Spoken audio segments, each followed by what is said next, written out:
દરેક નીતિની સામે કાયદાની રીતે ઊભો રહેતો SSK ન્યૂઝ ચેનલ। સુરતના લીંબાયત ખાતે આવેલી શાળામાં વિદ્યાર્થીનીને મેસેજ કરી લંપટ શિક્ષકે છેડતી કરી હતી, જેને લઈ વિદ્યાર્થીનીએ પરિવારને જાણ કરતા પોલીસ ફરિયાદ કરાતા પોલીસે લંપટ શિક્ષકને ઝડપી પાડ્યો હતો। સુરતમાં શિક્ષણ જગતમાં લાંછનરૂપ કિસ્સો સામે આવ્યો છે। લંપટ શિક્ષકના કારણે શિક્ષક આલમમાં રોષ જોવા મળ્યો છે। વાત છે લીંબાયત વિસ્તારની। લીંબાયતમાં સ્કૂલના લંપટ શિક્ષક વત્સલ રાઠોડે વિદ્યાર્થીનીના મોબાઈલ પર મેસેજ લખ્યો કે હું બધી હેલ્પ કરીશ, પૈસા જોઈએ તો બોલ, બટ તું ગમે મને પ્લીઝ ખોટું ન લગાવતી તેવા મેસેજ કર્યા હતા।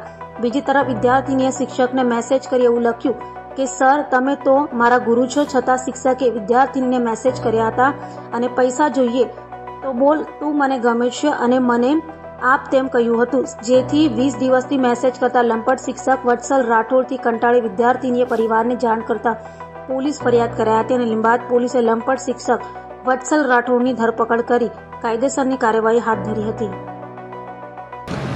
લીંબાયત પોલીસ સ્ટેશન ખાતે એક બેને આવીને ફરિયાદ નોંધાવી હતી કે એમની નાની દીકરી જે સ્કૂલમાં ભણે છે એમની સાથે એમના જ સ્કૂલના ટીચરે કેટલાક ગેરવ્યાજબી મેસેજીસ કરી અને એમને હેરાન પરેશાન કરી હતી અને એમને છેડતી પ્રકારની એક ઘટના સામે આવી હતી, જે બાબતને લઈને પોલીસે ગુનો નોંધ્યો છે અને પોલીસે જે આરોપી ટીચર છે એમની ધરપકડ પણ કરી છે।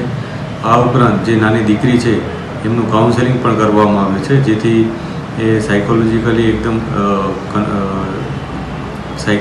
એને એકદમ સપોર્ટ મળી રહે, મજબૂત રહે। આ ઉપરાંત એમના મધરનું પણ કાઉન્સેલિંગ કરવામાં આવે છે કે જેથી એમની હિંમત મળી રહે અને કોઈ પણ જાતની કોઈ માનસિક કોઈ બીજી અસર એમને ન થાય અને પોતાનું આગળનું જે કરિયર છે ખૂબ સારી રીતના નિભાવી શકે, એ માટેનો પણ એક અલગથી પ્રયાસ પોલીસ દ્વારા કરવામાં આવ્યો છે। કાલે નીલગિરી સર્કલ પાસે જે સાર્વજનિક સ્કૂલ આવેલી છે તેમાં એક બનાવ બન્યો છે। તેની જાણ થતાં કે છોકરી 9th ક્લાસમાં ભણતી હતી, તેમને અમે જાણ કરી કે મારા સાથે મારા શિક્ષક આવી રીતના ચેટિંગો કરી રહેલા છે જે અશ્લીલ કહેવાય છે।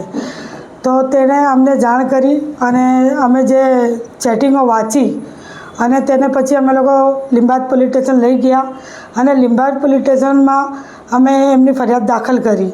આવા ગુરુઓ ને આવા શિક્ષકો જે વિદ્યાર્થીઓ સાથે આવી રીતના ચેટિંગો કરે તે યોગ્ય નથી કહેવાય અને એમને ચેટિંગમાં એવા કહેવામાં આવ્યું હતું કે તું તારા પપ્પા નથી, તારા પપ્પા આ દુનિયામાં નથી ને તારી માં કામ કરવા જાય છે અને તું મધ્યમ વર્ગી છે, સ્લમમાં છે, એટલે હું તારું બધી રીતે જ પૂરું પાડી શકું અને તને પૈસાથી હું મદદ કરી શકું। તું મને વારંવાર ગુરુનું કહે, તું મને આવા નામથી પોકાર। આવું બધું અમે લોકો જે ચેટિંગો વાંચ્યા, જે અશ્લીલો કહી શકીએ આપણે, એવી અશ્લીલ ભાષામાં આવા શિક્ષકો આવી રીતના કરે તે યોગ્ય નથી। એટલા માટે અમે લોકો છોકરીને લઈ લીંબાયત પોલીસ સ્ટેશન ગયા અને શિક્ષકને એવી શિખામણ મળે એના લીધે અમે લોકો ફરિયાદ કર્યા કે આવનારા દિવસોમાં લોકોને મેસેજ મળે કે આવી રીતના કોઈ વિદ્યાર્થી સાથે કોઈ શિક્ષક કરી ન શકે। દરેક નીતિની સામે કાયદાની રીતે ઊભો રહેતો SSK ન્યૂઝ ચેનલ।